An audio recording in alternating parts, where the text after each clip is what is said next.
You're now listening to Figure It Out, a custom 1/6 figure podcast dedicated to those who recognize work of excellence. And now, here's your host, Stiff Richards.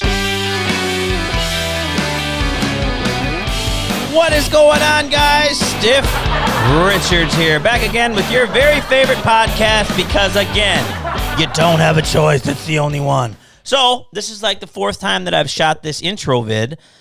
First time I shot it, I have an autistic neighbor. He's like 40 years old. He comes over every single day to show me something.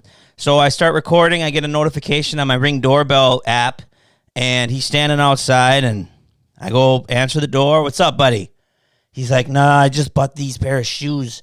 He's like showing me on his phone. He goes, but they won't be here right away. It'll be a couple of days before they get to my house. I'm like, that's really sweet, bro. Those are sweet ass shoes. And then I come back down here, I shoot again, and my fucking doorbell ring notification goes off again, and he's standing outside again with a Shania Twain poster. He had a Shania Twain poster. He's like, hey, look at this. I have this. I'm like, fuck, man, that is sweet.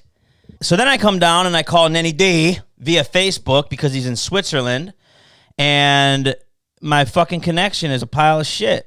So we're going to try this again. We're going to call my buddy Neny Dee again on Facebook to hope to God that this works because it's fucking stupid. Hello? Hey, buddy, can you hear me better now? Yeah, I do. Yeah, so I just explained to the viewers that we just talked for a little bit and my Wi-Fi is a pile of shit, so we're going to try it without the Wi-Fi. If I start breaking up, make sure you let me know, sir. I will. Yeah, I hear you loud and clear. Everything's cool. All right, so before... So where we're at, we were at the figure talk back in the days. When you were still in high school, right? So when I was in high school... So, Neny Dee, how old are you, bro? 57. 57? No, 46, bro. I was going to say, what the fuck? You Switzerland boys, because you bathe in the fucking... In the cheese, or what did you say you did? No, my wife is a beauty makeup artist, so she's like pimping me up all the time. Bro, like I said, okay, so I started re-recording this whole thing so nobody really heard what I said before, but what I said was, to you guys listening, I mentioned that Neny Dee, there's a couple of buddies of mine that always come over, and, I've been doing this hobby for 7, 8, 9 years. So they kind of keep up to date with it. And for some reason, they all hold on to Neny Dee because he's got a really sweet beard, a man bun. He collects knives and smokes pipes and shit. And you're always on like these exquisite like trips and shit. It's, I don't know. You're a baller, bro. You're wealthy in health, wealth, success, and happiness. Yeah, absolutely. Well, the thing is, the world offers so much. There's so many beautiful places, so I figured, like, as long as I live, I want to try to go see as much as I can and, explore the world, explore other cultures, countries, meet people. And by the way, you are one of my absolute in this hobby, right from the beginning, and I really love it. I want to thank you for having me on the show. It's really an honor. You dropped out of the 1/6 scale collecting game long time ago, and I was actually never really a part of the hardcore, customs figure collecting game. Anyways, I do custom work, as a Predator head painter and stuff like that. But that's the reason why I feel so honored you wanted me on that show, because as far as I understand, this show is particularly meant for all these people who are in the 1/6 scale custom figure game, right? It is for the 1/6 scale, well, for the most part, but like you said, you are yourself, in fact, an artist, and you're a very, very, very, very good artist, sir. You do some fucking wicked Predator busts. Why Predator? I've always wanted to ask you that. What's your fascination with Predator? Well, honestly, I don't know. Well, first of all, just to make something clear, because a lot of people think that Predator movies are like my favorite movies. You know what? I mean, the honest truth is, I wouldn't even count any of all 5 Predator movies in my top 20 list. Really? Seriously. No. I think they are pretty average. I mean, there are quite entertaining action movies and stuff, but there's way better movies out there. Like I said, not even in my top 20. But when I was 14, back in '87, when I went to the theater with my father watching The Predator, I didn't know what to expect. I thought it was some sort of, jungle guerrilla movie, action movie, and I knew that probably is going to be like an alien in it or something, but, we didn't have any expectations at all. And I can tell you that moment when the freaking thing took his mask off, that was like, oh my God, what the fuck? I mean, the whole cinema like went silent, it was like, ugh. And that moment, it was so fucking magical, and I was so fascinated, by the look of that thing, that I just like it never let go. It was so different. Still today, I mean, Giger's Alien and the Predator, in my opinion, let's say monster creatures that are like timeless, and I think no other creature ever will reach that sort of originality and unique look and popularity.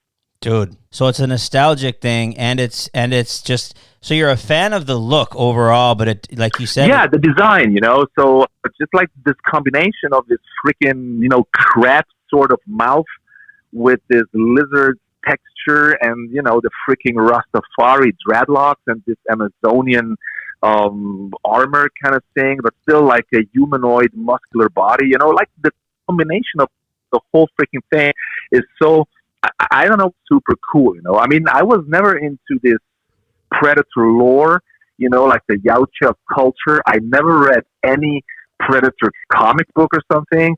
And I really just, the Predator stuff. Right. I only collect Predator stuff from the movies. I'm not into concept art and stuff like that. Just from the movies. Just because I simply love the look of how these look like, and the weapons and all that shit. Did you have a lot of 1/6 scale Predator stuff? Yeah, I mean, basically I had all these Hot Toys figures and stuff. But you know what? The thing is, I have started collecting figures in general. That's maybe something a lot of people don't know.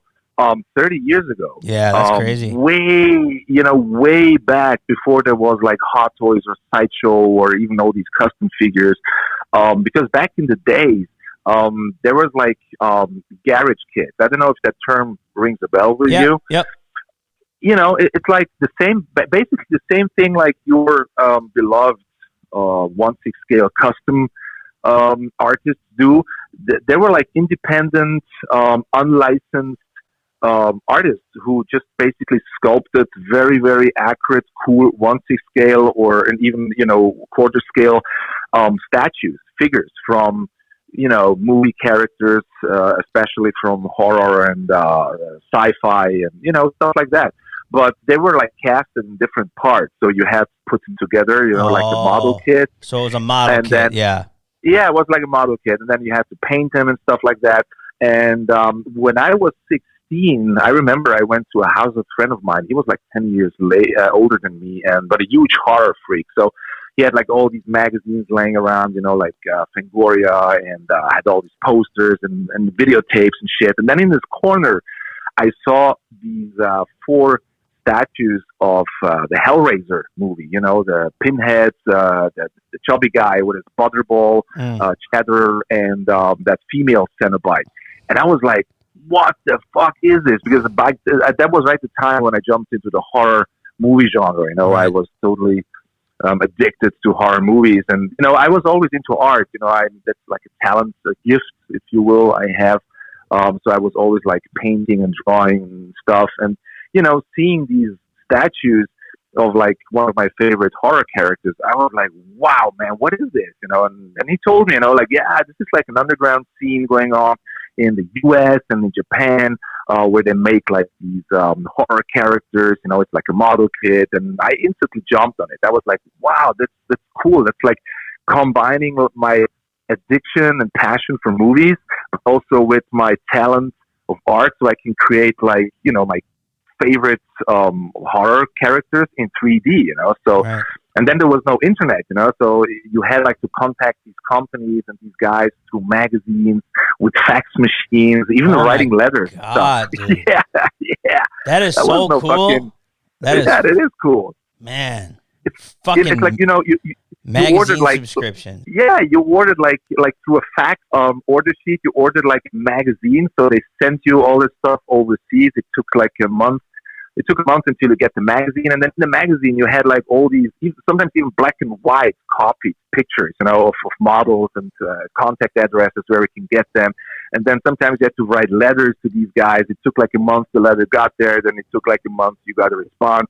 So buying a model kit back then took you sometimes 6 months, and then you got this kit, and then you had to, assemble it, paint it, and stuff like that. That's how I actually got started into collecting movie and then horror figures and stuff like that. And I think I painted and assembled and collected like 300 statues. Jesus. Yeah, man. And then in 2003, I quit the hobby, for some personal reasons. I don't really want to touch base here, but, I just like quit. I dropped out. I sold everything, and I haven't touched the brush or the air gun or the airbrush for nearly 8 years. And then back in 2010 or 11, I think, I kind of rejoined the scene again. And that's where I discovered Hot Toys, and I was so fascinated by Hot Toys because, like I said, back in the day, there was like statues, garage kits, model kits, which costed like $300, $400, and you still had to put them together and paint them.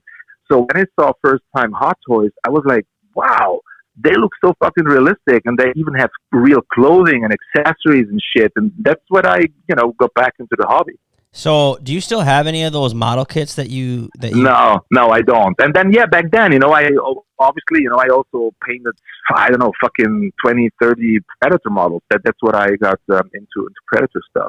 Dude, your Predator work is absolutely fire. Do you still take commissions on them or what? Oh, yeah, I am. But, right now I have to stop taking commissions because I'm fully booked until April 2021. Well, that's what happens when you're a talented mofo. Yeah. And, the thing is, I don't do this as a full-time job. It's really just a hobby. So I usually paint only on weekends, a few hours.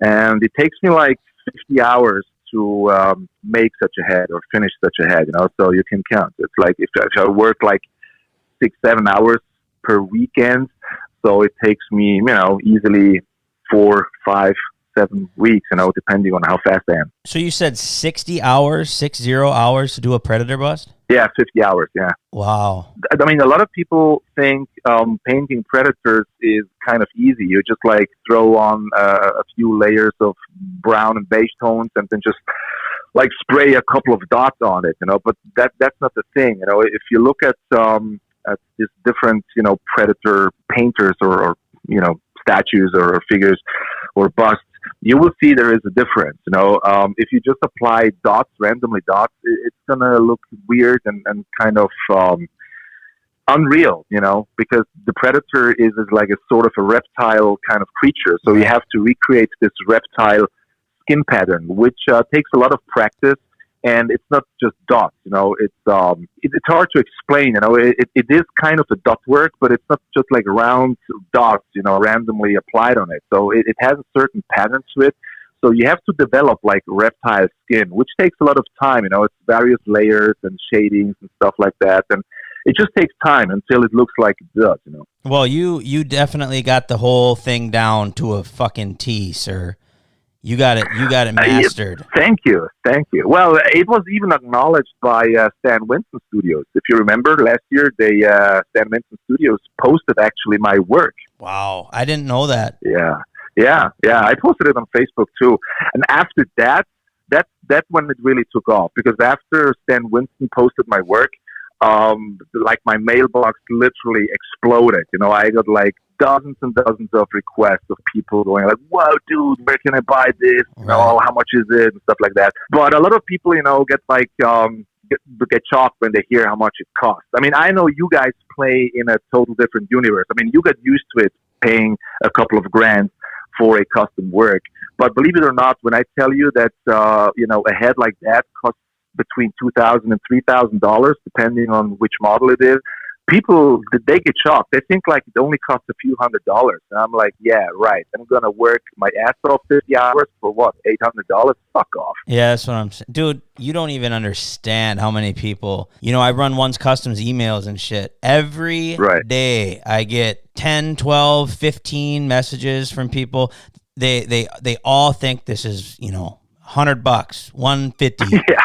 I literally had a poor kid offer me 50, or what did he say? He goes, I got $50. Can I get a couple of these? And I'm just like that literally happened yesterday. I would post a screenshot of it, but I don't want to put anybody on blast. But yeah, these guys don't understand the fact that all this shit is handmade. And like you said, you don't want to work 60 hours for $500. Like, your time is obviously worth way more than that. But you're a Predator legend. You're booked until when? Yeah, till April 21. Damn. So how many pieces is that roughly? Well, right now, I have still to do, let me see, 1, 2, 3 Predator 1 heads, 5 Wolf Predator heads, and 2 Elder Predator heads. So and then like 4 or 5, statues, repaint jobs, which I just, squeeze in between these life-size heads. So you're busy. Didn't you go to Hong Kong and had something to do with Hot Toy Base and all that shit? Like, I can't remember, but would you like to talk a little bit about your trip? I visited. Yeah, I visited Hot Toys, the secret base. Their like sort of headquarters, if you want to call it that way. Right.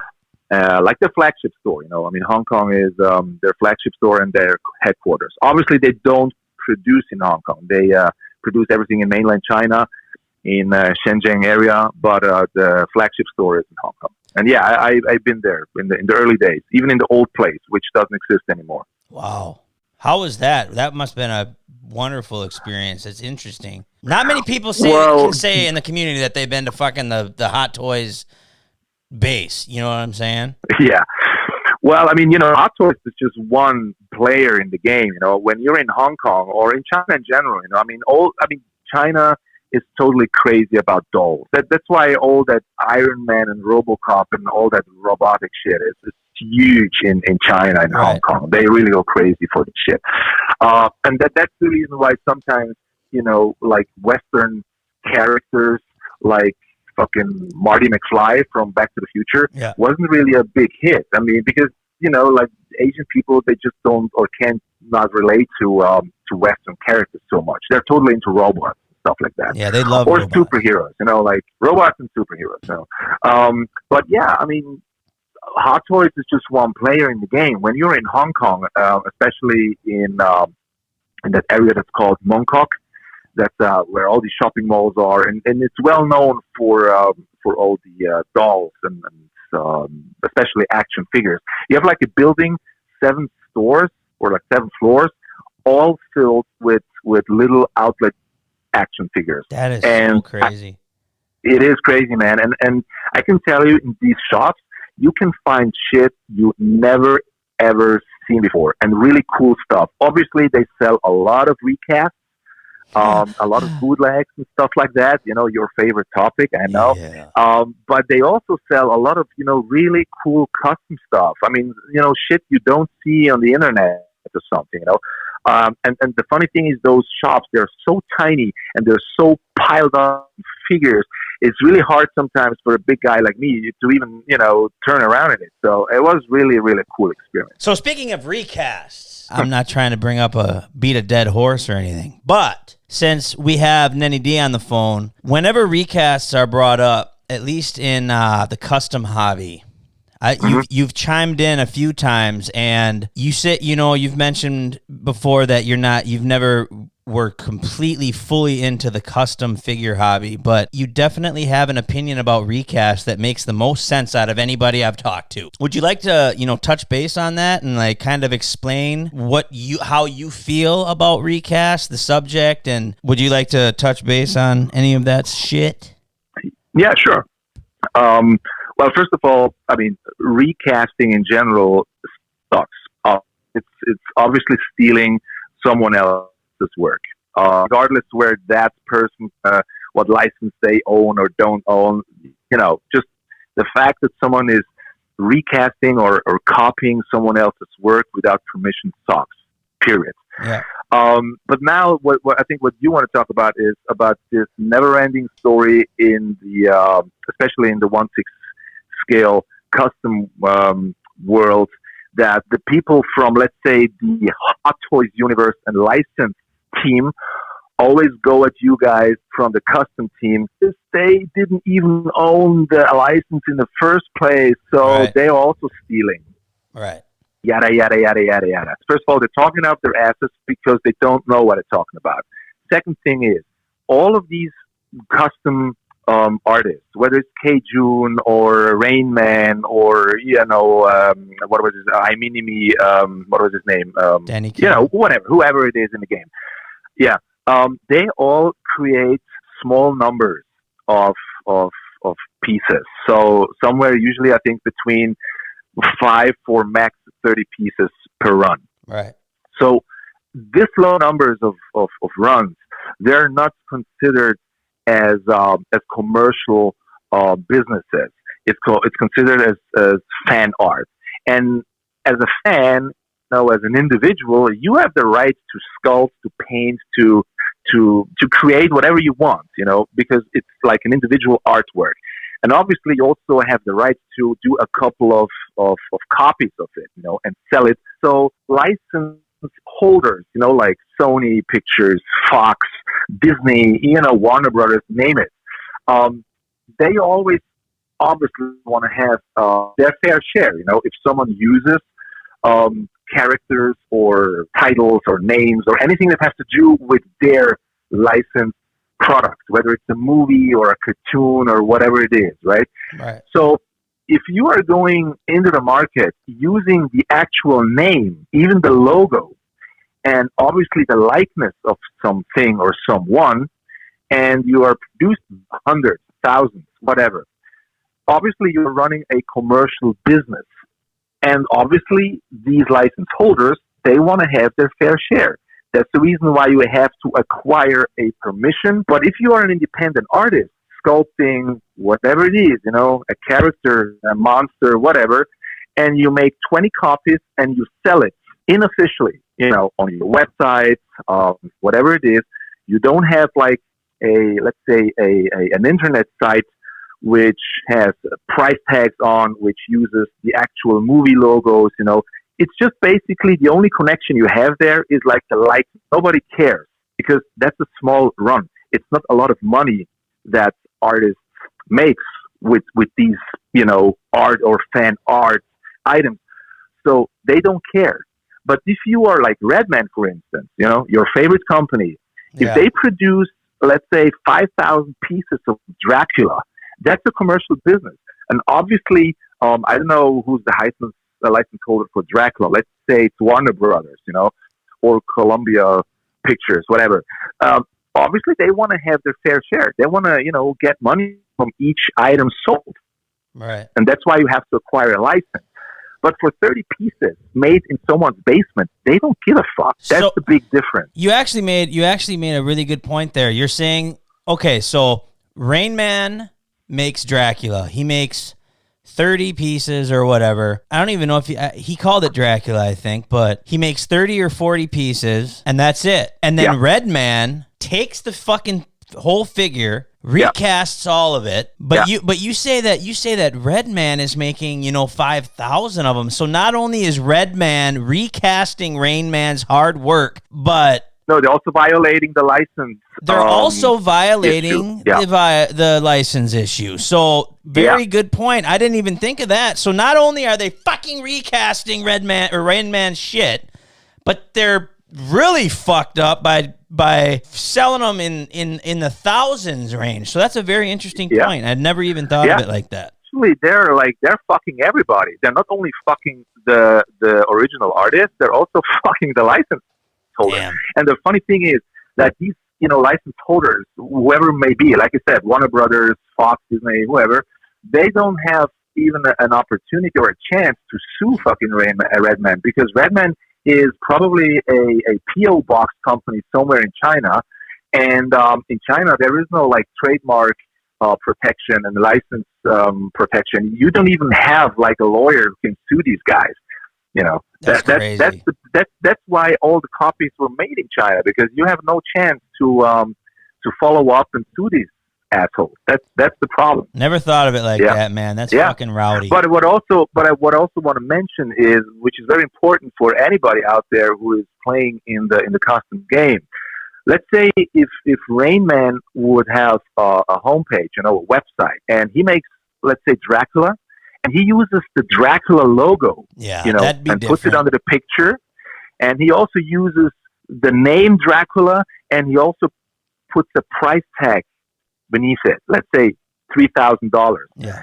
If he would do that, he may face trouble with the license holder, because the problem is that the license holder, he doesn't know what numbers Rain Man may run. He just sees that he's using the protected license logo, the likeness, and he sees the price tag. So they're figuring like, okay, it's $10, and they think he's going to sell a few thousand pieces, then they may go after him. And once you have a loss, they don't care whether it's 2 pieces or 20,000 pieces. You are in trouble. And that's why I'm saying, whatever you do as fan art, never ever use original logos, never use original names. Just for the record, when I send my shit, and I'm shipping worldwide, I send stuff to Japan, to Australia, to the US, within Europe, I always declare it under display mask. Because if I would say write on an invoice Predator mask, I may already run into trouble, because I'm using a protected name.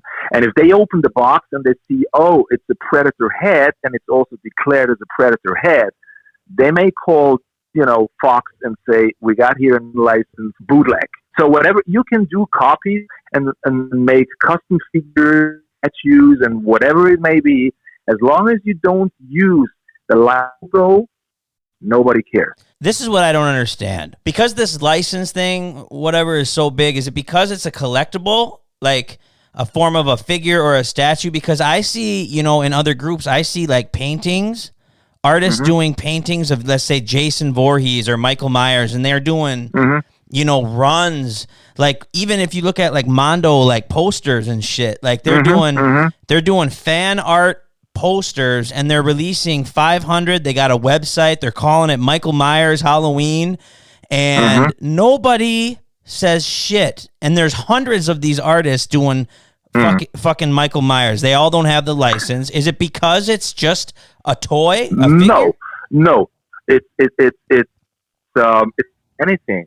So even if you do a painting, if you take a Jason Voorhees mask, and it looks exactly like the one used in the movie. Let's say you make a movie still, right? You pause the movie, I don't know, Friday 13 Part 3, and you paint exactly one of the scenes, and you put exactly the Friday 13th logo on that picture. You already violating the license rights. They can already sue you, even though you make only one thing, one sample. If you just like throw it out somewhere in the internet, and there is no officially or official way to acquire it, let's say through a homepage, and there is no price tag. That's what I'm saying. You got to be careful when you do stuff like that. Don't put it on any official homepage where you also put official prices on it. Right. So a lot of people tell me, why don't you actually say how much your Predator head costs when they ask you in a thread? Because I can't, motherfucker. Because I'm protecting myself. Because if you want, they think, why are you saying always PM me? Is it a secret? No, it's not a secret. Everybody knows what a head costs. But I don't want to throw it out there, in written format, so nobody can actually sue me. You know what I'm saying? That's very smart, sir. Very smart. Didn't even think of that either.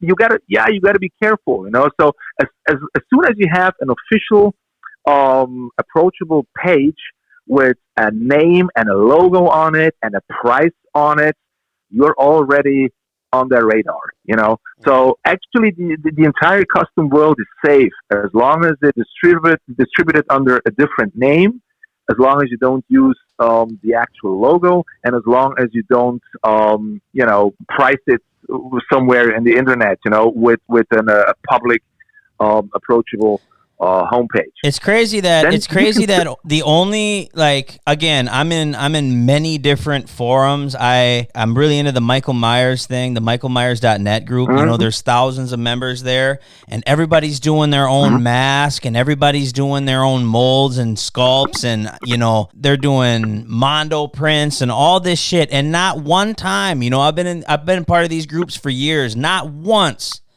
have I heard anybody talk about license or likeness rights or anything. It's only if you go into a fucking mass-produced figure group with an unlicensed figure, you get fucking hammered, bro. It's just the figure group, and I just can't seem to understand why it's just the figure shit. The reason being that you don't, face these kind of, bullshit in that other group with Michael Myers stuff is probably because everybody in there is just a fan, and they don't even care about, mass products or license issues. That they're just having fun. Right. They just look at stuff, buy stuff, trade stuff, and that's it. That they're in there for the sake of fun. While in the figure groups, you have mass products. You have people who collect and buy mass products at a certain price range.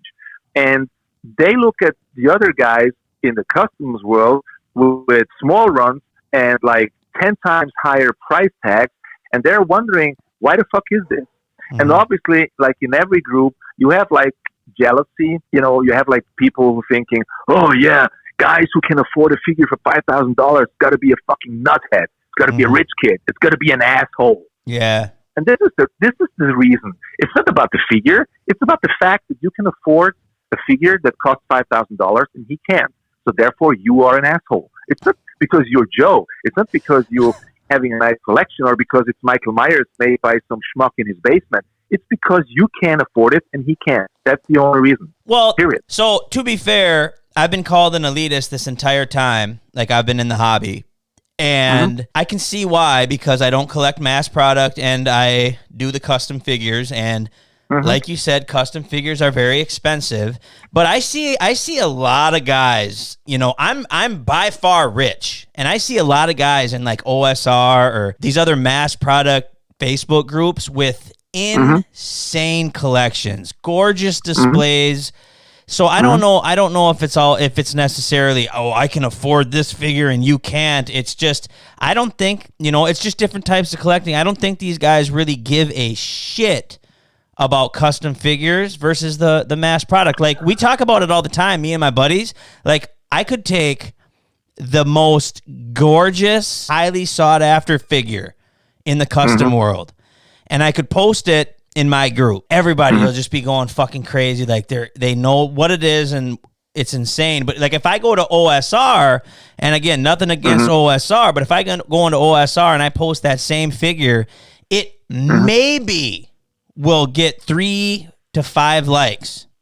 Like, literally, they just don't give a fuck about it. And if I took a $200 Spider-Man off eBay, and cranked on the pose and fucking posted in an OSR, I'd get 50 to 75 likes. Like, they just don't care about it, and they don't understand it. So when you do tell them the price range, then it's just a fucking nightmare. And then then I'm the elitist and I'm the elite toy collector or whatever the fuck they say, which is ridiculous in their minds. But can we really, while we're on the topic, you posted on your Facebook the link to mine and Odell's episode, and it was funny. It made me laugh out loud because you introduced me as the most hated collector. Right.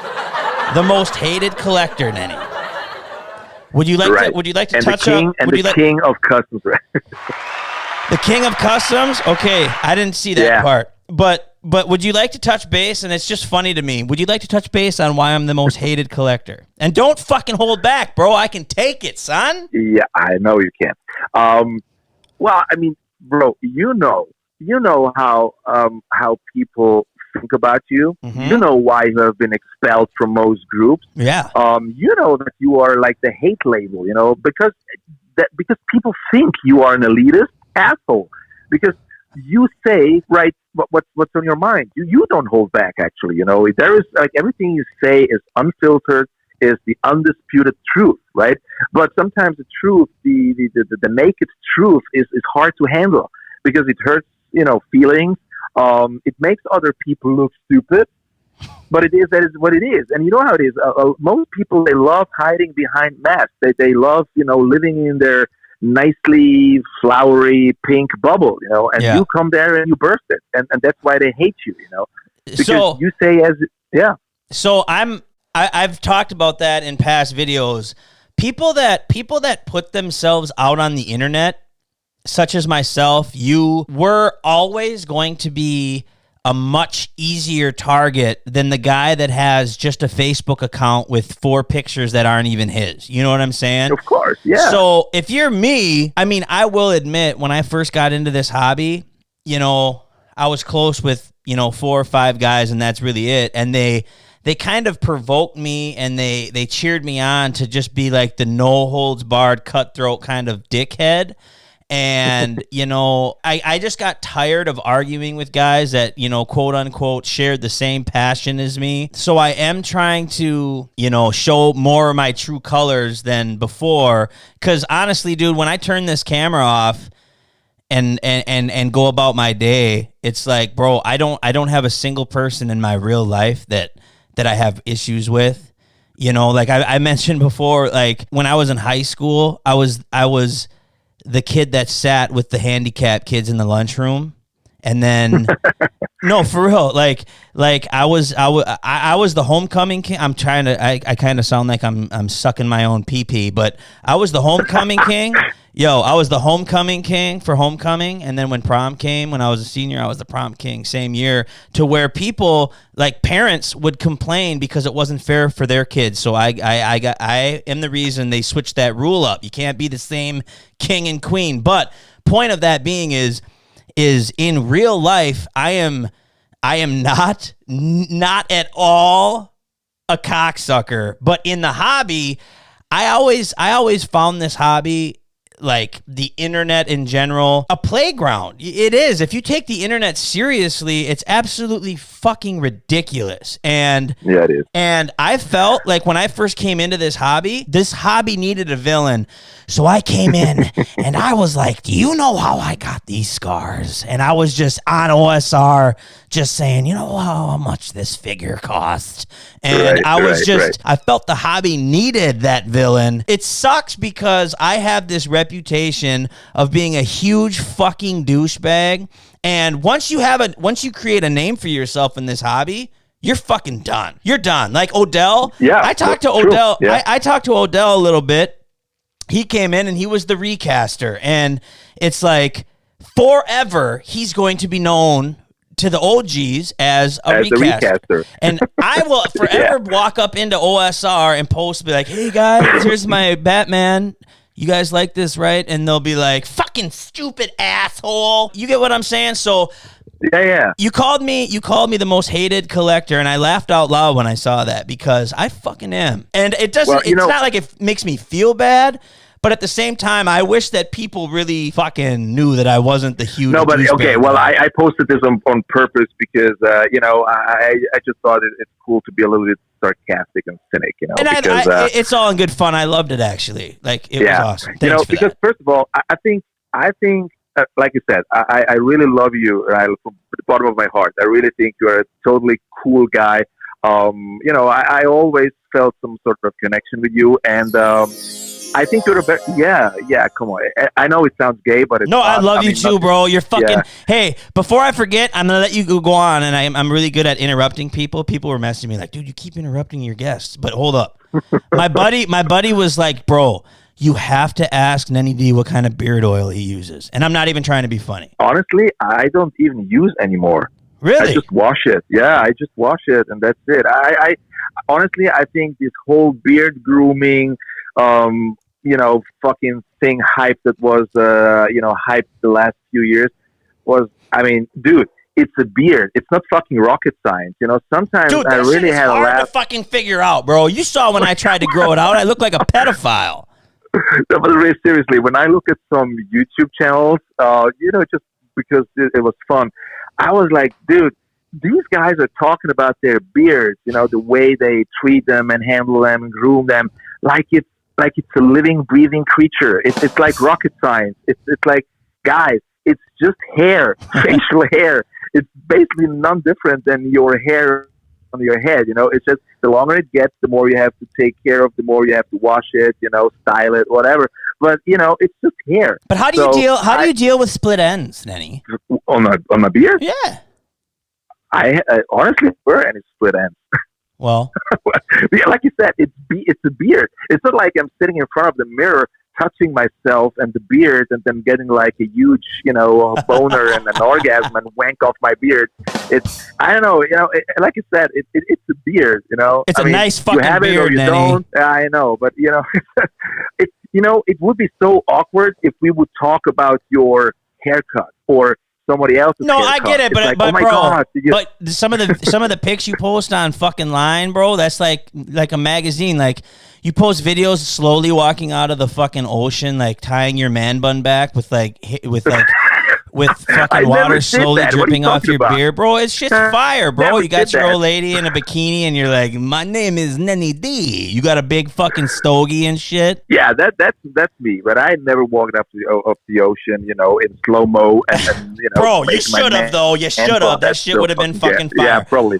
Okay, so back Yeah, to I will be on Bali in Indonesia in a month, so maybe I'll do it there just do for it, you. please, and tag me so I fucking Yeah. see it because I'm not really scrolling through. So back to. I don't even remember what we were talking about. Yeah, back to the topic. Yeah, because why you deserve the title of being called the most hated collector. I deserve first it. of all, I think, and I told you, actually, I love you to death because you're a total cool guy. You're very entertaining. I love the way you talk, the way you act. You have a little bit of a, kind of a show going on there. And I know that a lot of the shit you say it on purpose because you like to provoke. I know that you like to tickle people's minds and, just being a little bit different. And yeah, like I said, you like to provoke. And a lot of people, they don't get it. They don't get your sarcasm. And then they think you're an asshole. Because the mainstream people, they're just dumb as fuck. That's the truth, Yeah. One of my buddies come up to me recently and he's like, dude, you got to stop, talking shit like via publicly. Just do it behind closed doors. And I was like, huh? He's like, yeah. And then I'm in a chat group and there's all these guys talking shit like about everybody else. And I'm like, but you guys, you should tell them that in person. Like, nah, bro. I mean, you can some may say that's some bitch shit, but I'm starting to realize that's the way that everybody is in this hobby, and it's the smarter fucking way, because my dumb ass will go on fucking the internet and I will battle hundreds of people. Do you remember? Let me ask you this. I specifically fucking remember you about like 5 years ago. So I said this in a podcast episode a couple episodes back. Some kid messaged me late night on Facebook. I don't know who he was. And He goes, hey, man, that's a sick collection. Where'd you get this figure? And I'm like, hey, dude, thanks. I got it from, I don't know, Rain Man. He's like, oh, fuck. I don't even know who that is, but how much? And I don't remember. I told him what it was. He goes, whoa. And then he's like, well, how much was that? Who made this figure? And I'm like, oh, that's Beto Metallic. He's like, damn, where can I get one? I'm like, sorry, they're sold out. He's like, damn. And then he started getting like kind of like an attitude. He's like, well, aren't you special? And I'm like, what? And I specifically remember being in a really good mood, right? Like I was like, I can't remember. I was about to go to bed and I was just chilling. I was smoking and shit. Everything was fine. And he's like, so wait a minute. He comes back at me. He goes, so you're fucking telling me that you spent $3,000 on this figure? And I'm like, dude, that's just what they cost. I wish it wasn't that much because I love them, but it's what you got to pay. And he started talking like mad shit. And I'm like, bro, hold on a second. Why is this an issue? Like, I don't even know who you are. He's like, dude, you're a fucking moron and this and that. And I'm like, dude, listen. He's like, do you know you have the likeness rights for those? And he just kept going and going and going. And I specifically remember like telling him, like, bro, I'm going to bed. I'm not trying to argue with you. I don't know who you are. And he kept going and going and going. So, bro, I fucking lost it. And I'm like, let me fucking tell you something, you stupid, dumb cocksucker. Like, I went off on him. So what the fucking little bitch did is he went through all the PMs and he erased tons of the shit that he was saying to me. Which, right. Good call on his part. But then he posted screenshots all over OSR. And I remember to make you look like you are the asshole. Whoo, man, it made me look like a big piece of shit. So I remember waking up and I got like 4 messages from Neny Dee and they were voicemails. He's like, yo, motherfuckers. He's like, I just wake up and I see all this shit. And you tell me, you're like, bro, don't go on OSR. And I'm like, why? He's like, dude, it is a fucking war zone on OSR. So I'm like, all right, I'll go on OSR.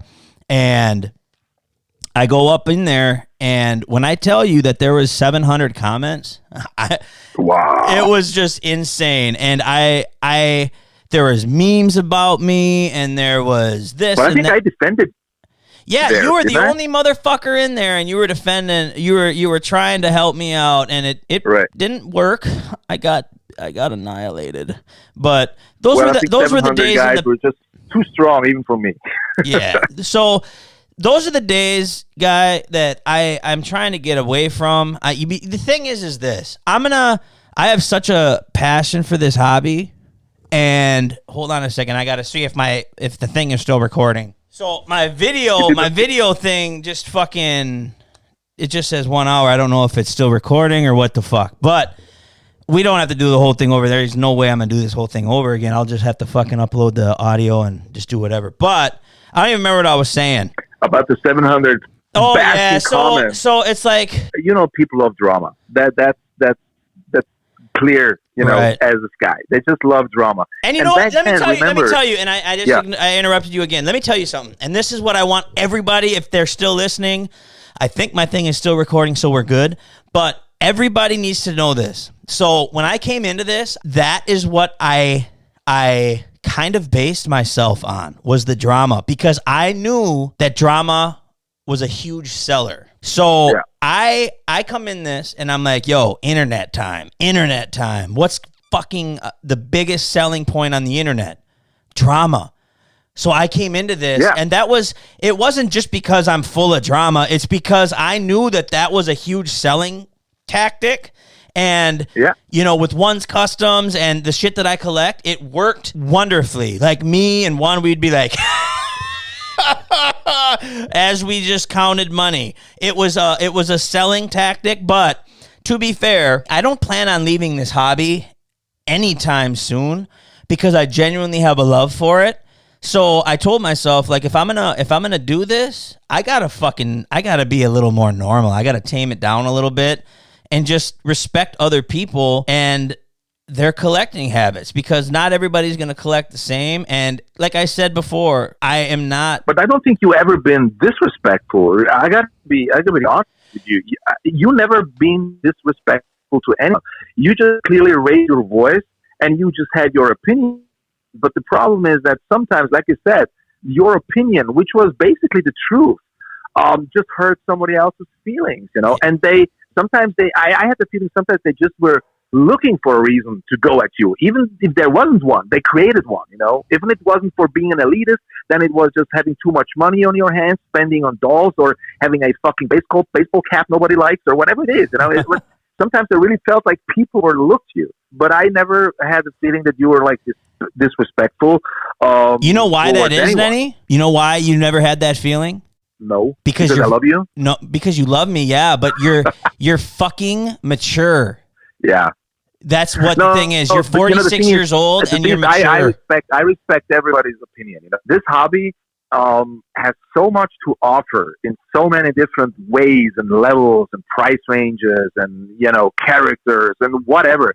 So basically, everyone who is looking for collecting or being part of this collecting world, in the figure and statue format, will find its place. Right. So there is no right or wrong reason for collecting or, acting however you want. I mean, if you want to collect Star Wars, fine. The other one collects Batman or whatever it is.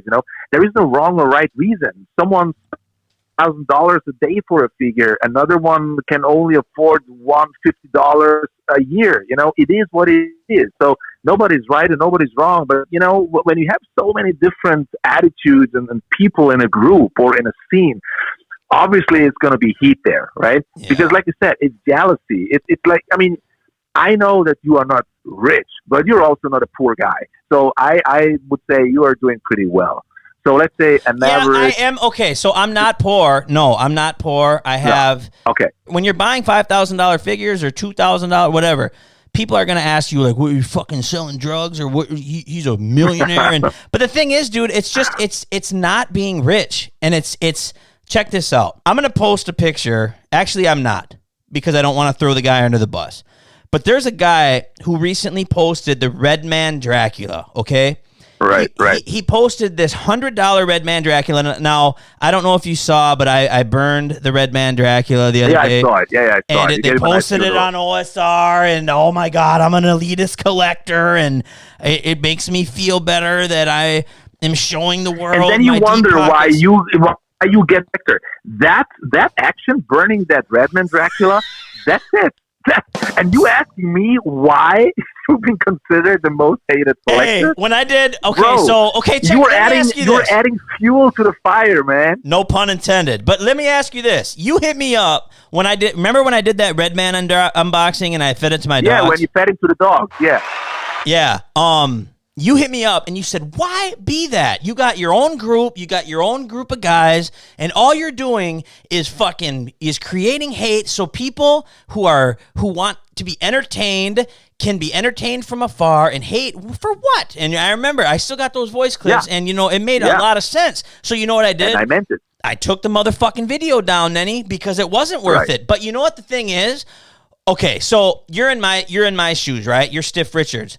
So you get a package from a random motherfucker. It's a Redman Toys, and there's a note inside that says, "Dude, do whatever you want with this. It'll be funny." Right. What are you gonna do? You're gonna unbox it and fucking just whip it? Yeah, probably. So what happened was I let my dogs chew on it. I took it down because I get that some people just can't afford. Okay, so like I have ADHD and my mind. You are all over the place, bro. Yeah, dude. What the fuck is wrong with me? I got to work on that. So real quick.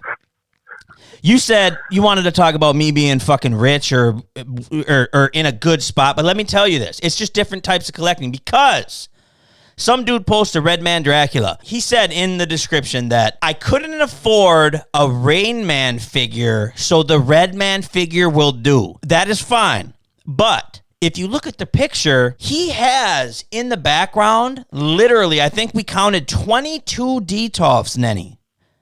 22. And every single motherfucking shelf had 2 or 3 figures, like hot toy figures on the shelves. So this dude has 300 figures, right?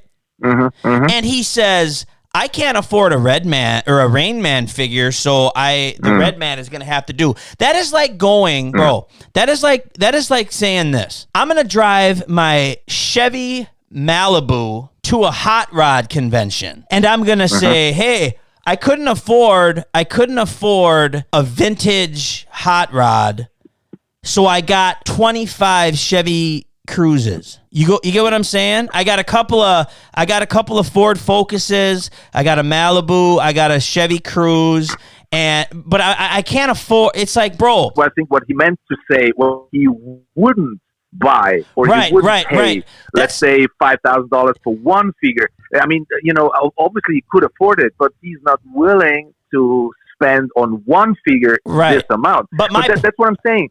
There is no right or wrong. I mean, I know you collect watches.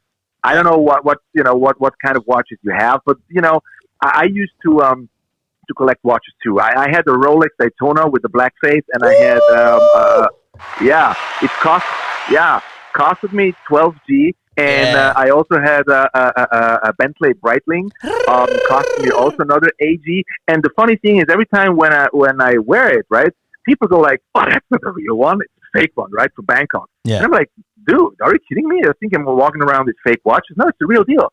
Nah, come on. And it really got on my nerves. I'm like, what the fuck? I am, having like a 10 grand watch on a wrist, and nobody trusts me or believes it, Right. So I figured, like, why even buying such expensive watches? Because honestly, every watch will show you the time, even if you buy one for $5, right?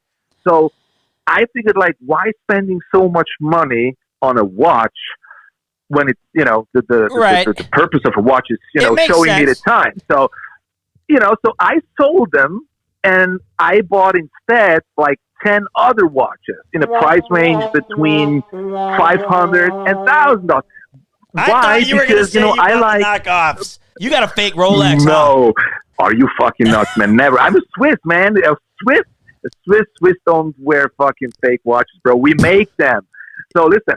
So instead of having two, very expensive ones, I rather went for like 10, 15 less expensive ones, but in different styles. So that's what I'm saying. For some people, it's just like I rather have like 10 different characters instead of only one. It's not the way I can't afford it. It's just I just rather have like different choices and options. So this guy, when I can't afford the range, stupid statement, especially when he shows off in the Hot Toys figures, But I think what he meant to say is he wouldn't spend $5,000 on one figure. He rather buys 10 figures. Right, and I totally understand that. But what the thing is people have to understand. And both are okay. I don't think any of these is wrong. I mean, if someone wants to $5,000 on one figure and enjoys it and considers it a holy grail, and if someone says, I have $5,000 and I want to buy 10 figures, that's also cool. That's what I'm saying. There is no right or wrong reason for being in the hobby or, whatever you do in the hobby, Right. To tell anyone it is the right reason, the wrong reason. I think that's actually the problem. When people come at you and telling you how you should spend your own hard-earned money. Yeah, you and can't tell considering you an idiot or labeling you or calling you names for doing this. That's stupid. Right. Now, I have been approached many times by people saying, dude, you're nuts. Like, what in the fuck is wrong? Must be nice to be able to burn money. It's like, dude, there's a right way and a wrong way to collect this shit. Yeah. Now, I am not going to get into that because it'll be 5 more hours of this shit, and I can't handle that. But there is a right way and a wrong way to collect custom figures. Now, people think I'm nuts for spending the amount of money I do on figures, but you know what the thing is, Neny? I could list my Rain Man Dracula up for sale right after I get off this podcast, and it would sell in 10 minutes. Right. For my full asking price. Boom, gone. Right. You list a fucking Redman toy for sale? Yeah, you have to burn it. You have to. I know. Right. Now, I get called stupid. Were you fucking stupid? You bump your head? Who's stupid, Neny? The thing is, when, don't forget, not everybody in this scene knows you, follows you, and has the background knowledge. So, that being said, you load up a video burning I don't know, what does the Redman Dracula cost? $200? I don't fucking know. Something like that, yeah. Yeah, I think so. Something like that. So, how do you know the price? Well, I'm guessing, because I know that Hot Toys are selling somewhere around $300, $350, something like that. Do you own a Redman figure? Never. I never even seen one in hand, to be honest with you. All they see is a video, actually a guy in a video burning a $200 figure. So what they see is not burning someone a figure. They see someone burning cash. So obviously, especially people who may not even have a lot of money are gonna say, you are a fucking asshole. You brag that you are rich enough or you can afford to burn money. That's their conclusion. That's see that. But let me just stand up for myself here. Okay, I get a free random ass figure. That's why I call you Stiff Richard, right? Yeah, I know. You're getting stiff. I am stiff as a fucking rock. No, but I get a figure. He's like, dude, fucking wreck it. And I'm like, okay. And I'm dumb enough to do it. So I do it. And then after I let my dogs chew on it, I just threw it in my garage. And I'm cleaning out the garage because in Minnesota the snow is melting, and we do like a spring cleaning when like there's daylight savings time and shit. So I'm doing my daylight savings fucking spring cleaning, and we're burning we have a little fire and shit, and I have this chewed up Redman toy, and I posted on SSG. And you thought it's a perfect thing to film it how it fucking burns. I get it. But again, I am not just okay, I get what you're saying, but like I've said in the past, Rain Man is what I collect. That is what brings me joy. Redman is fucking Rain Man in the ass by doing this shit. And with that, he is not making figures. So now I am not being able to buy figures that make me happy because of Redman. Because of these assholes. Right. I know. So I'm going to take that fucking Redman and I am going to fucking shit all over it. And I get what it looks like, but I don't give a fuck what bro, I was arguing with this guy the other day. He was saying the same shit. License. And I look him up, dude, and he's like a fucking 17-year-old nerd with really bad back knee and a wrestling shirt, and he's got chips and shit all over his stomach, and he's like, you fucking piece of shit. It's like, why in the fuck? Neny, this is the internet. Why in the fuck do I care about this kid? I don't give a fuck at all. That's right. Like, bro, I'm not trying to act cooler than them. Listen, but that's what I said. People who know you about your passion, about your whole thing, why you're into this game, and all that you explained now. Rain Man is not making figures anymore because of Redman, blah blah blah. With the knowledge at hand, the whole background, you had every fucking right to burn that thing. Piss on it, shit on it, and then burn it. But then again, that video pops up somewhere on fucking OSR or on any other group. Yeah. And like I said, not everybody knows who Joe Bratton is. No, not everybody knows who Steve Richards is, especially the newbies, the new kids on the block who've been around there. And I'm not blaming them. I'd fucking hate on that guy too. They see a guy burning a $200 figure, and maybe, a nerd who, I don't know if he's a fucking student or something, makes like $500 a week. He's like, oh my God, what an asshole. For him, it's the same like if you would fucking burn the kitten alive. You know what I'm saying? So that's the reaction, because I get people it. don't know you. They don't know the background. They don't know the story. And that's the problem in general with nowadays media. You see something totally, completely out of the context. Right. Someone puts a fucking headline over it, which has nothing to do with the content, and you get a totally, completely different story. You get hated or, called names for something you have no fucking clue what they're talking about. Just because it's a fragment of something completely taken out of the content and context and then renamed or relabeled it. And that's exactly what it happened. And then you ask yourself, why people hating on me? So what do you think I should do, Neny? You think I should just I should just play fair and not do that? No. I think you should do what you want to do. So that's the reason why you have your group, which is totally super cool, because you have like-minded people there, and that's those are the ones who's going to cheer on that video. And basically, you make this kind of entertainment for them. And that's what I'm trying to do.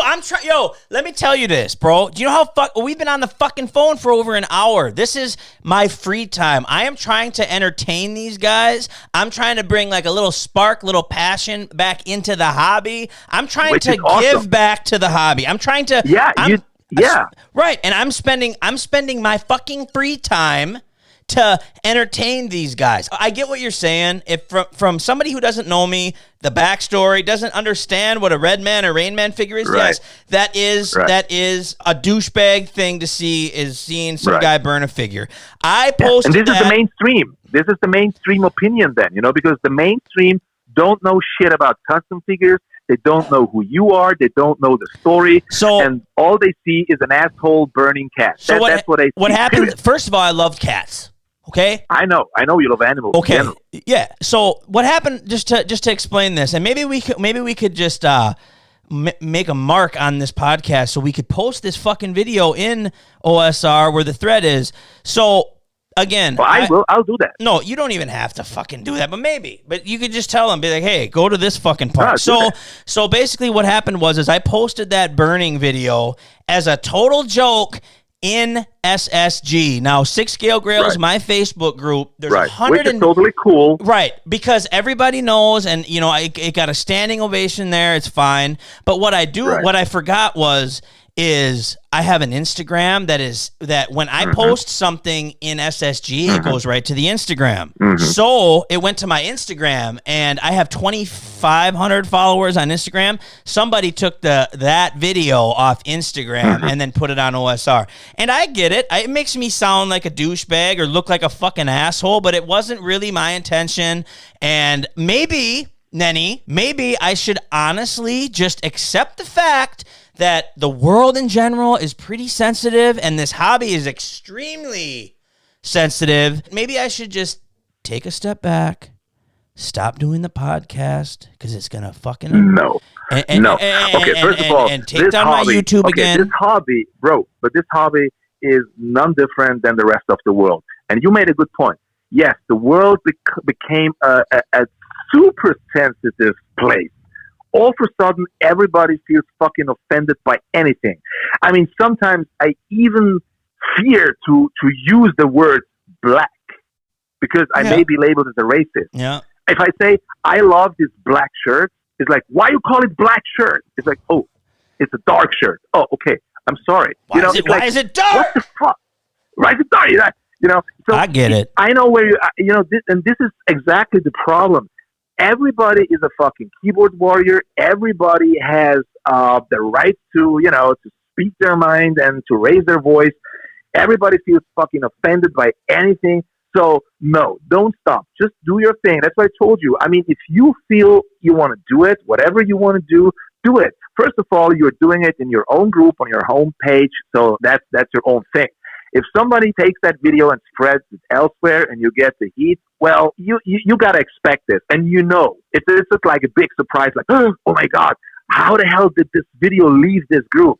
I'm promising you that you have people in your group who are border jumpers. You know what I mean? I know. I get it. So, not everybody who's smiling in your face and pretending to be friends is your friend. So always keep that in mind. So whatever you do in your group, it will always find their way out to other groups and other people who are not supposed to see it. But I know, or I think that that that's the case. So I think that whatever you do will piss off other people and you get called names. But it's cool, I mean, hey, it's not wrong to be hated or to be called names. If you can handle it, if you can deal with it, that's perfectly fine.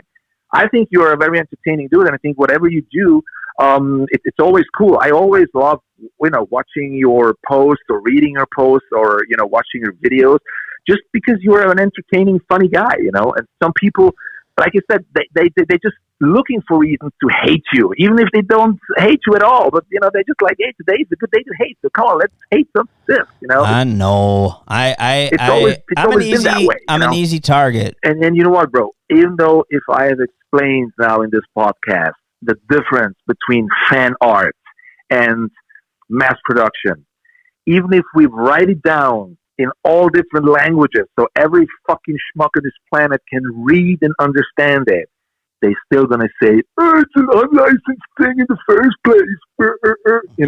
It's just like the nature of people, bro. Sometimes I'm really thinking like, am I the only smart person on this fucking planet? You can explain to people something, you can write it to them back and forth, and they still ask dumb questions and don't understand, So I don't know, maybe it's just like their IQ, and maybe they just don't give a shit. I don't know. So this guy says IQ. Yeah. Do whatever you do. And just, I think your passion for this hobby is exceptional. It's inspiring, to be honest with you. That's why I love, watching your shit, because there's always so much love and passion and dedication in it. I appreciate that, man. I really do. At the end of the day, bro, I interrupted you. At the end of the day, I love this hobby so much for all you guys watching, or all you guys that don't understand me, don't like me, don't think I fucking whatever. But at the end of the day, it's not just customs. It's not just expensive shit. It's just collecting in general. It's these figures in general. Like if Hot Toys started doing fucking, you know, like a run of like horror characters, I'd be right in line. I'm not a big Superman guy. I don't like fucking machinery and fucking, what are they called? Mark 27. Special horror characters. Yeah, I'm specific with it, and I like cult films and shit, but I'm not. I love the whole collecting scene. And okay, let me ask you this: what if Hot Toys would make a perfectly fine-looking Fluffy with the box and everything? Okay, so would you buy it? I love questions. Yeah, fuck yeah, I would buy it. I have never ever seen an Iron Man movie, like what is that? What their movies are actually called? Iron Man. I don't watch that. I think so. Yeah, I don't watch that. I don't like. I mean, I like, you know, Superman, or not Superman, fucking Batman a little bit, just because the Joker, you know. Yeah. But I'm not spending 10 grand on a fucking Adam Goo, you know, Kato Joker. But yeah, that's all I do for superheroes. I dare not even tell you that I've never seen Predator. I'm not into that. I just am not into that. So everybody has his own preferences, bro, and shit. That's cool. Yeah. If Hot Toys is like, yo, we're doing Michael Myers, Jason, Freddy, Leatherface, 100% without a doubt, I would be fucking first in line to pre-order that bitch. 100%. Right. And I think that's a great message, you know, to make people understand you don't collect because it's exclusive, because it's expensive, because you want to feel like a fucking elitist. No. You collect the rarity, what you love. Bro, the rarity thing does play into factor. Like, it plays a role. Yeah, sure. It feels great. It feels great saying like, okay, but that's not the main reason you collect. No, it's not the main reason, but it does add to the. I'm not going to sit here and lie to people. Like, it does add to the effect when you see a beautiful figure, Neny, and you're like, oh my god, that is insane, and you spend 3 years trying to get it, right? And you know, selling something to get the funds, and like like the hunt is a big thing. It feels good. Every figure you have has like a story. It's like an adventure. Right. I know what I'm saying. So if I was a coin collector, for example, I would want to collect treasure like buried, like pirates' gold. I wouldn't want to collect quarters for every state. Right. You know what I'm saying? I don't want to. You want a history. You want to have like a special personal meaning. You know, it's something personal. It's a personal story, a personal bond you have with that. It's just not like taking something out of the shelf and then put it in your shelf. But it doesn't make me any fucking better. I don't do this because it makes me feel better about myself. Like, oh, look at how it's just your rare preference. I mean, the rarity. There is no right or wrong reason for whatever you do. You know, it's just your own preference. It's your money. That's what you do, what you love to do, and so do it. No, it's nobody else's business. It's more than just the figure for me. It's the art, the handmade concept blows my mind. I've always been into art. I've been into, you know, before I got into this hobby, I was collecting paint, like literally paintings, and I had my own apartment. I was acting like a baller and shit, and I had all these exclusive like street art paintings and shit, and I would commission certain artists, just handmade shit in general. I'm just into it. But it and I think another thing that you may want to mention is that you have a certain or like a personal relationship with those artists. You know them by name. You know them. I mean, maybe you haven't met them in person, but you were talking to them. Maybe not only about a hobby, so you know a little bit more about their private lives, whatever. So it's not only like an artist; it's also like a friend, right? I have became good friends, dude. When it was my birthday this past month, and I got a random delivery, and it was it's kind of an inside joke between me and a specific artist, but I got a big SpongeBob SquarePants balloon and a fruit basket because we're always talking about he's getting handmade meals from his fucking Asian wife, all really good at cooking, and I just go to the drive-through, so he gave me a big fruit Right. basket. And yeah, we developed, I've been doing this for a long time, but I don't just casually do it. Like, I spend, like you see here, hours of my free time doing videos, and I try to give back as much as I can and share my knowledge and share my passion, because I know that the way that I present this shit is very, very, very contagious. And motherfuckers that don't think that, they're lying to themselves. And if I can boost up this community, if I can boost up the black market, if I can boost up the price for these artists to make a living, my friends now, then I'm gonna fucking continue to do it. And that's all I'm trying to do. But I've created great friendships. Like, I'm talking to Neny Dee right now. You live in Switzerland and shit. And that's what I'm saying. It's not only buying art; it's also buying something personal. Something a friend, an artist made for you. Right. I have the same. Sometimes when people I've been talking to for years, sometimes asking me, "Can you make a Predator hat for me?" And I'm like, "Yeah, so sure. If you want to wait a year and you have like 2.5 grand, and all right." And they say, "Hey, it's not about the money; it's about you." Right. Because I tell, look, if you want to get a Predator hat, you can get a cheaper one from this artist or from this artist. It may not look exactly like mine, but hey, it's a well painted Predator hat. And they say, "No, I want it because it's you." Exactly. I'm going to wait a year. And I rather wait 2 years, but I want it from you. And even if they say, "Hey, but listen, I mean, this guy is really like a grand cheaper, literally." So, and it looks close. Doesn't matter. No, you don't understand. I want a Neny Dee Predator hat with a COA from you, because it means more than just a Predator hat. It means friendship. It's like a shrine at my home, reminding me of a great guy I've known for years. You're making me want a Predator head, Neny. You're making me want a Predator head. But this is very touching, because to be honest with you, I mean, of course, I'm not doing it. I'm not going to lie. I'm not doing it just like because of fun. I am also doing it for the money, because it's cool money you earn on the side. But my greatest reward, and this is really true, is when I get the response from the customer when he opens the box and goes like, "Oh my fucking God." Yeah. This is, to me, this is payday. This is like, and you know what? I've been offered double the price I usually charge by guys I don't know, or, came at me like rich, big money guys going like, "Hey, make me a head. I pay you 5,000. And I'm like, "No." Why? 7,000. And I'm like, "No," because I'm not doing it for the money. I want to give it to someone who appreciates it. Right. And you know what? I rather paint it for someone who offers me $1,500, who is honest to the bones, who I know is going to fucking enjoy it every day looking at it, instead of earning 7 grand and selling it to some rich asshole who's probably not even going to look at it for a minute, just like, "Oh, I have it," and throw it in a corner. That's so what it's not about. Only about. Yeah, it's about passion. It's about love. It's about friendship and all that. And a lot of people don't understand that. And that's the reason why they don't understand, especially your part of the hobby. This custom part, because this is way more than just having an action figure sitting in the shelf of one of your favorite characters. It's the whole thing around it: the waiting, the hunting, the negotiation, even finding something. Because as you know, 20 people at 20 pieces. So who's gonna get it? Maybe Right. 100 wants it. So am I gonna be one of the lucky ones?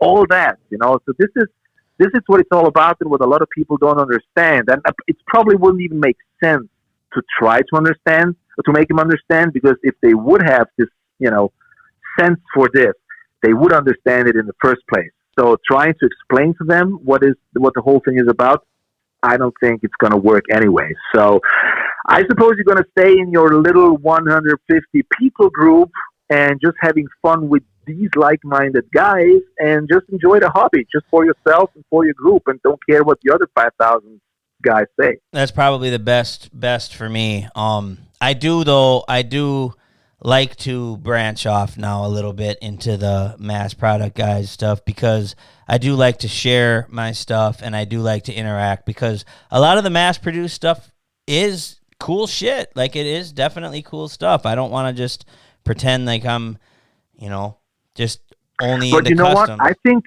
I think your podcast may be a good way to interact with other people from other communities.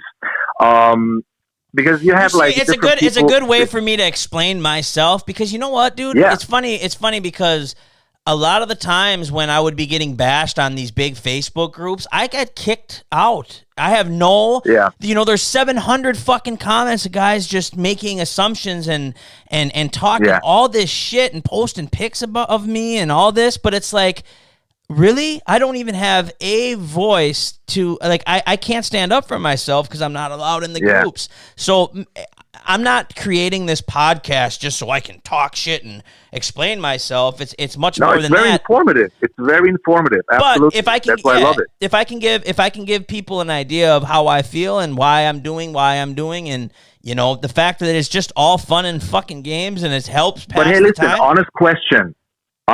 Yeah. Do you even want more people in your group? Do you even want your, let's say, custom universe to expand, to maybe even become sort of mainstream? Do you actually want that? Dude, that's a very good question. I knew that letting every single person in was going to create a mess. Drama. And drama, for sure. And, I've had to, unfortunately, remove a lot of people from SSG over the years because of the fact that it was just the drama part. But I knew that if I just opened the floodgates, then it would, anybody can just fucking create a group and just let everybody in. SSG, Six Scale Grails, was the first custom figure group. It's the only custom figure group that doesn't allow everybody in. Related. It doesn't. I don't let everybody in because then you start seeing, and there's nothing wrong with it, but you start seeing a lot of the guys that are like, hey, you wanted to keep the focus on truly only custom figures, no bashes, no this and that. And guys that understand, figures, and guys that understand the hobby. Now, I could easily, but you haven't answered my question. Okay. Do you actually want to explore, to expand, to accept more people, to make your custom universe more approachable and larger and, just more accessible to the public? You want that? I have asked members if that's the route we should take with SSG. Right. And I don't mind SSG being a quote unquote learning platform for a lot of people, because there's a lot of people that they enter into the hobby and they don't know, like, how in the fuck would this new guy know the politics? That you have to start somewhere, you have to learn. And I don't mind it. I wouldn't mind SSG being like a learning platform, but at the same time, SSG is for the guys that already know. They already understand, they already recognize what this shit is. And it's a group for them to just be there and understand and know. Yeah, it's like an adult group. You don't want to have kids in there, right? And I don't mean to sound like it's going to make me sound like a cocksucker. I'm an elitist by saying that. Neny, I could go right now and hit accept all and have 6,000 members in SSG. Right. Like, but why would I do that? Yeah. Yeah, because it's not. Yeah, I get your point. I think that's something very important, just for people who are maybe watching this and are not in the SSG group, and want to join it but they can't. So it's not about being exclusive. It's about just sharing the time with people, with like-minded people who understand the hobby, and you don't want to waste time with questions and with people who don't understand it, and then also create drama, blah blah blah. But then go ahead. Yeah, but maybe you can create something like, I don't know, fucking, like in the motorcycle clubs, you have like this prospect patch. So somebody wants to get in there, knocks on the door, and, he's got to prove himself that he's sort of worthy. I know it's kind of cocky, but, it's like worthy to become like a prospect. So we used to have like an application, like my buddy Tim, my buddy Brian. SSG got to a point where it was like, do we even you need to have at least 4 or 5, because it's one thing to just sit from the sidelines and be like, oh, those are beautiful figures, and that's fine too, but we want people that actually own and participate in the hobby. People that don't really understand the whole concept of SSG and why it was started. Me and Tim on episode 3, I believe, of Figure It Out, we kind of touched base on that. But people from the outside, they think that it's just some elitist fucking bullshit, cocky fucking group. And it's always going to have that stamp. But it's like you said, I just want to have a figure group where it's like I can just post something and bam, everybody is going to know, everybody's going to understand, and everybody's going to share mad love. There's going to be no question. Yeah, that's why you created this group in the first place. Right. Now, I was looking for a specific picture the other day that somebody posted, and then we got to wrap this up. Jesus Christ, we're going on an hour and a half almost. Right. Yeah. So I got to take my grandma to the store. But I was going through pictures in SSG, and I was looking for a specific photo that a collector shared, and I'm just scrolling through, and it was taking me back in time. And if you go through the catalog of pictures in SSG, right, unbelievable. Like, SSG was created in the beginning of 2015, I believe. So it's about 5 years. And for 5 years, custom collectors, guys that just know and love what I love, have posted nothing but their beautiful pieces. And bro, that is special, man. And not every group has it. I don't even know what I'm trying to say. I love my group. I love my members. And maybe it's best that I, just stay in that group and stop burning Redman figures. Well, again, do what you feel you have to do. Don't care about others, but be prepared that if you do stuff like that, you're going to get some heat. I don't even know why. It didn't even cross my mind because I didn't think it was going to get out there. I was like, hey, SSG friends, look at it. I got this stupid fucking recast, and I just burned it. Yeah, but like I said, not everybody who's friends is actually treating you like a friend. So I think you have some border jumpers there. Oh, yeah. Switching sides and exchanging stuff. But anyways, I'm just saying if you do stuff like that, which is absolutely cool, be prepared that's going to backfire on you, but I think you were strong enough to handle it. I mean, you've been out there for a while, you've been in the game for a while, so it's nothing new to get some heat, and it's cool. And what I figured is the best way to handle it is just not to respond. So if you get heat, if you get shit on, you just don't respond. You just ignore it. It's just going to dissolve in itself, because that's what the people are trying when they respond or react to something. They expect a reaction from you as well, so that's where the drama starts. But every drama can be ended right there by not responding to it. Just ignore it. That's it. Again, I don't really want to start trouble anymore. I kind of want to just enjoy this hobby and not have the drama. But if sometimes you just got to burn a Redman figure. I just well, maybe next time you can crucify it or something. I'll fucking think of a good idea. All right, so I want to wrap this up. I feel like we just, again, like all my other podcasts, I feel like we could talk for 10 more hours. Maybe this is I'll label this the Neny Dee part 1 of 2 because we need you back on the show. We can chat about other shit, but I got to upload this and it's going to take fucking forever to upload. So I really appreciate you taking the time out of your night over in Switzerland. I am super grateful, like I said, to having me on the show, because I'm fully aware that, this is the truth. I'm fully aware that I actually don't really belong in your group, just for the reasons you mentioned before. Shut up. You want you want to have people in there who are actively in the hobby, who are collecting 1/6 scale custom figures, who are participating in it and whatever. And I don't even fucking own a custom figure anymore, but even that, I mean, that's why I'm so appreciative. That's why I love it so much, to having me in that group, to still be part of it and participate and throw some comments, you obviously in your threads here and there. So just because I've been an OG and I've been in the game for so long, so I really appreciate that. That's really cool. That's just it. Really, you obviously understand the custom hobby. You've been in it. Yeah. You're obviously an artist, so you obviously belong just like the next man. So don't feel like you don't belong in SSG. You're the OG. You're the father I never had. You're the Neny Dee of the fucking community. I'm the man with the jerk off beard. I know. I get it all. It's bro, all cool. I'm mad jealous. Like, you want to talk about jealousy? I fucking wish I had a hairline like you, sir. But but you're the better rapper than me. By the way, your rap career, it's really sad it ended, because that was a cool era in your life. Maybe we can talk about your rap career, bro. That would be cool. Oh my god, dude, that shit's so embarrassing, bro. That was extra credit. No, it's not. That was man. That was extra credit in a fucking community college that I attended. That we did like I had a music class, and it was extra credit. and they're like, you got like 10 extra points if you did a song and then a video. You got 10 extra points. So I was like, fucking yeah, I'm going to rap and everything. And it's not that bad, but I mean, I'm not no bro, MC. I think you were really good at it. You know, I mean, that real shit was legit. That was legit. Don't remind me. Of course, you know, with the right producer and all that, it could be even better. But I think you are one talented motherfucker. I tell you, you are a very, very cool guy on many levels. So really glad and proud to know you, bro.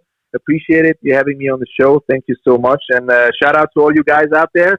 Thank you for listening to the old man. And like I told Rich, just do whatever you want to do. As long as it makes you feel happy, just go for it, man. You're a damn good man, Neny. Damn good man. Thanks a lot, bro. Very Appreciate it. Looking forward for that podcast. I'm going to fucking share it everywhere in every group I can. Oh, boy. Okay? I cannot wait. So all of you guys watching, you heard it here. Motherfucking Neny Dee. Stiff Richards. We got podcast number 5 in the books. Stay tuned for more stuff. And we are out this bitch. Later. Bye-bye, amigos.